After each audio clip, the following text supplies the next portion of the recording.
miroir, mon beau miroir. Oh, quels sont les plus beaux effets spéciaux qu'on pourrait faire avec toi? Oh, beau reflet argenté. Oh, comme disait Jean Cocteau, les miroirs font bien de réfléchir avant de renvoyer leurs images. Ah oui, et si nous intéressions aujourd'hui dans notre studio FXSP à nous intéresser aux réflexions, hein? Allez, plus une minute à perdre. Vite, direction les secrets de Mordicus, c'est parti mon kiki.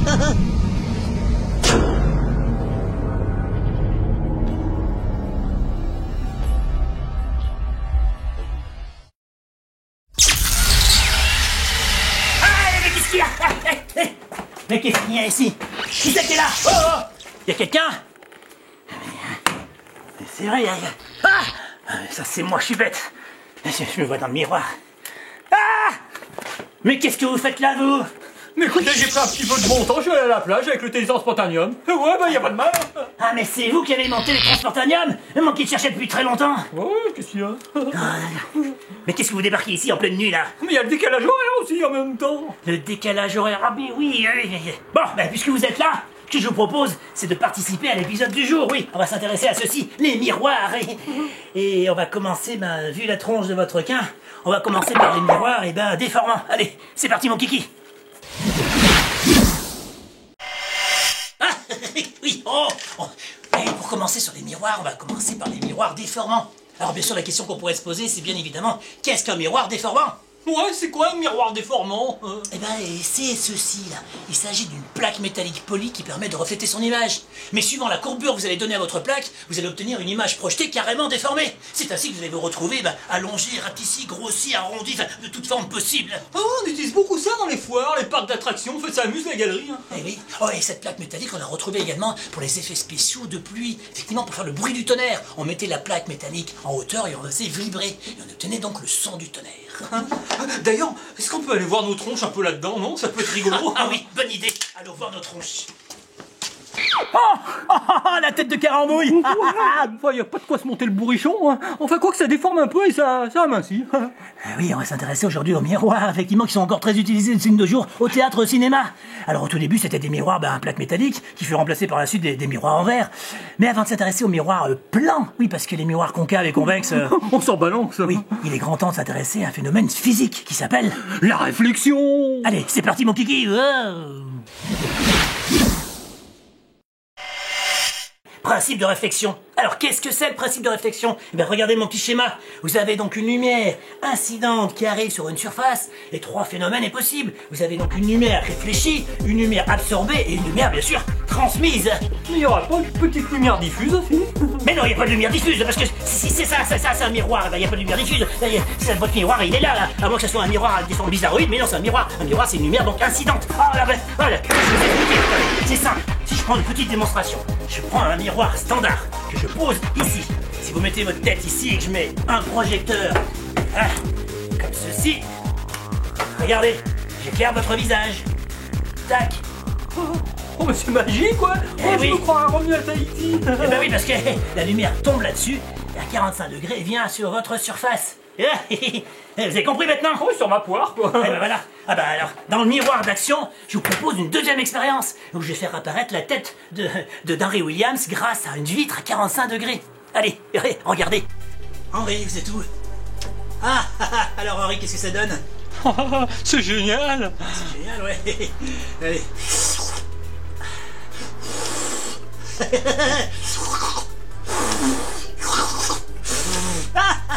Je m'éclate. Oui, alors, bien sûr, comment ça fonctionne? C'est la question qu'on pourrait se poser. Eh oui, comment ça fonctionne?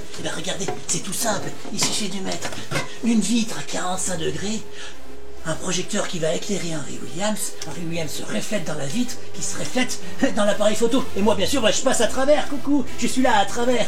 Et voici comment ça fonctionne. C'est tout simple. Alors, maintenant qu'on a vu, effectivement, les vitres à 45 degrés, on va s'intéresser au miroir à 45 degrés. Allez, c'est parti.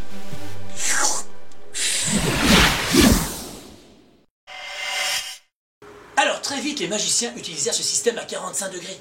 Mais c'est pas des vitres qu'on va utiliser, c'est des miroirs à 45 degrés. Et il existe un certain nombre de tours de magie utilisant ce système de miroirs à 45 degrés. Comme notamment la femme araignée. Regardez ce système. On voit ici la femme araignée qui est positionnée sur des marches d'escalier. Alors comment ça fonctionne? Eh oui, c'est la question qu'on pourrait se poser. Eh bien tout simplement avec un miroir à 45 degrés qui vient réfléchir les marches. On a l'impression que l'escalier est entier. Et l'actrice se positionne où? Eh bien derrière, regardez, ici, il n'y a que la tête qui vient sortir. Alors ce système de miroir à 45 degrés, ben, sachez qu'il en existe beaucoup de modèles, comme par exemple notre petite boîte qui se trouve ici. Regardez la boîte, on a l'impression qu'elle est vide. Et si on fait une petite démonstration avec un tour de magie, Henry Williams et sa carte. Ma carte magique, attention. Hop là. Oh, où est passée la carte? Mais c'est vrai, elle est passée où? On la voit pas. Eh ben, allez, voyons voir maintenant le côté coulisses. J'ouvre la boîte et regardez. Sa carte est ici. Génial. Et ouais, elle est là, ma carte préférée. Et si on s'aperçoit qu'on a le miroir positionné précisément à 45 degrés. Et le miroir vient réfléchir quoi? Eh bien les côtés et le dessous, pour montrer et faire croire que la caisse est vide. Alors bien sûr, ce qui est intéressant et important, c'est bien sûr l'éclairage. Allez, passons à la suite. Le cinéma utilisait aussi des miroirs. Et oui, et dans différents procédés. Et le premier procédé qu'on va parler, c'est celui-ci. Ou comment réaliser une séquence où la locomotive fonce sur le spectateur, fonce sur la caméra. Et en toute sécurité, grâce à quoi? Grâce à un miroir à 45 degrés positionné sur les rails. Le caméraman se met sur le côté et il va filmer le reflet de la locomotive qui arrive.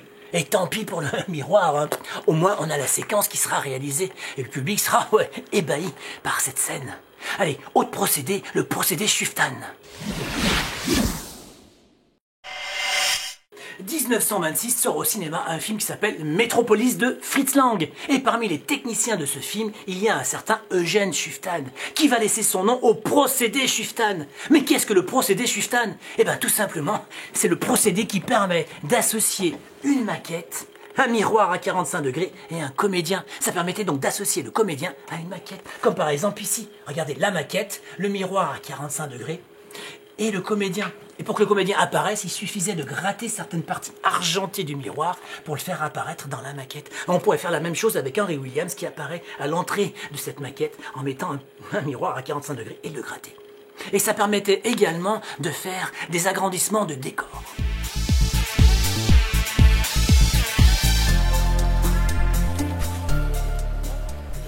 Alors, ce que je vous propose maintenant, c'est de passer au miroir semi-réfléchissant.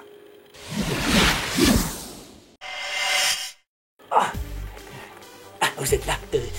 Alors oui, je disais donc, les miroirs semi-réfléchissants sont apparus au cinéma dans les années 50. Et oui, avant les années 50, regardez comment ça se passait. On avait un écran et on projetait par l'arrière, ce qu'on appelait la projection par transparence. Notamment des films comme King Kong a utilisé cette fameuse technique de projection par transparence. Mais à partir de 52 est apparu les écrans Scotch-Light, des microbilles qui permettaient d'avoir des rayons lumineux qui arrivaient et qui reflétaient direction la caméra. Et grâce à ces écrans Scotch-Light, on utilisait donc des miroirs semi-réfléchissants.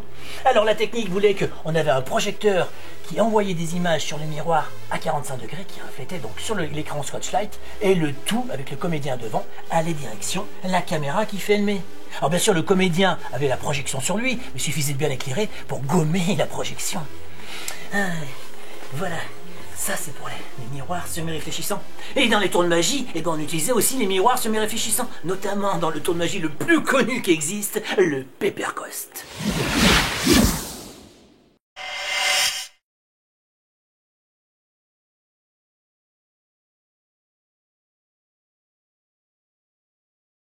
Voilà, vous venez de voir la démonstration du Pepper Ghost.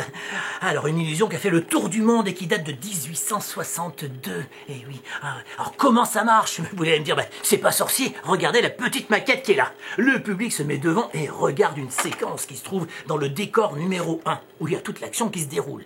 On l'éclaire bien correctement. Mais ici, perpendiculairement, on a le décor numéro 2, une salle noire, tout à fait noire, dans laquelle on a mis notre fantôme qui est tout blanc.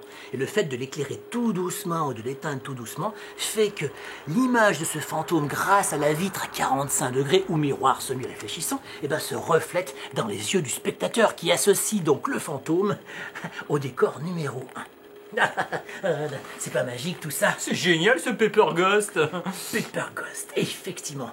Alors, il y a d'autres systèmes du Pepper Ghost. Il y a par exemple ici, dans le décor numéro 1, vous mettez donc une cage avec une certaine demoiselle. Mais ici, dans le décor numéro 2, vous avez la même cage qui se positionne bien correctement. Mais derrière la cage ici, vous avez un gorille qui est dans le noir. On éclaire la scène numéro 1, on a notre demoiselle qui se trouve prisonnière dans sa cage. Et on va jouer sur l'intensité de lumière entre la séquence 1 et la séquence 2, de façon à ce que notre demoiselle se transforme en gorille. Et on obtient l'effet Girl to Gorilla. Alors, qu'est-ce que ça donne en show, le Paper Ghost? Regardez par exemple ce petit schéma, où tout se déroule dans les coulisses, dans les dessous de scène, où on a notre comédien qui va être éclairé à un moment T, et son image va être reflétée ici dans la vitre à 45 degrés, dans les yeux des spectateurs. Mais comme c'est une vitre, effectivement, le public voit à travers le comédien qui est sur scène, et le comédien va jouer donc avec l'image projetée. Voici ce que ça donne donc en spectacle. Le public est ébahi de voir effectivement cette séquence devant soi. Le comédien va jouer avec une image un peu transparente. Allez, passons maintenant à la démonstration suivante. Allez, pour l'expérience suivante, on a besoin de retourner à une époque où vivait un certain Nostradamus. Et oui, Nostradamus était un visionnaire, mais surtout que ses visions étaient quelquefois un petit peu traficotées. Alors il est grand temps d'utiliser notre zigoto temporomatique. Oh, le zigoto! Et oui, et de se retrouver à l'époque de Nostradamus. Allez, c'est parti mon kiki. Nous voici donc à l'époque de Nostradamus. Oui, Mordicus, Nostradamus, on est à peu près pareil. Alors, qu'est-ce qu'il faisait? Il utilisait donc 2 miroirs pour faire ses visions. Un premier miroir qui se trouve ici, dans lequel il demandait une petite incantation. Oui, telle une boule de cristal. Ouais, qu'est-ce que je vais voir? Je voudrais voir le futur roi. À quoi il va ressembler? Et apparaissait donc dans son miroir la tête du futur roi. Mais comment ça fonctionnait? Regardez, ce miroir-là va refléter un autre miroir qui se trouve là-haut. Et lui a reflété l'image d'un comédien. Et donc c'est comme ça qu'il pouvait faire des visions carrément bidons. Allez, petite démonstration.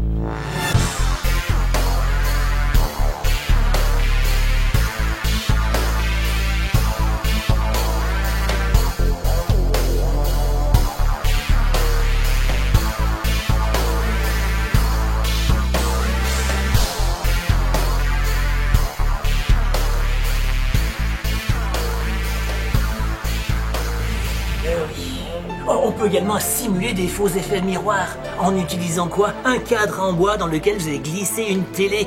Et ce qu'il vous faut, c'est bien sûr un bon comédien en coulisses qui sait jouer la comédie parfaitement. Et là, tout est réalisable. Oh miroir, beau miroir, dis-moi qui est le plus beau du royaume. Voici un petit exemple dans le spectacle Mystery.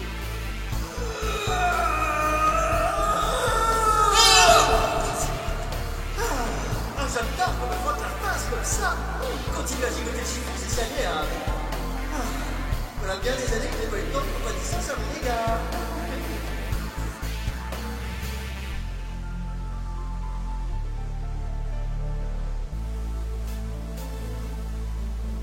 Mais dites Henri, Ouais. c'est le premier épisode où il n'y a pas de cobayes. Ils sont où les cobos? Ah si, regardez, ils sont en train de ranger les miroirs là-bas. Eh vous,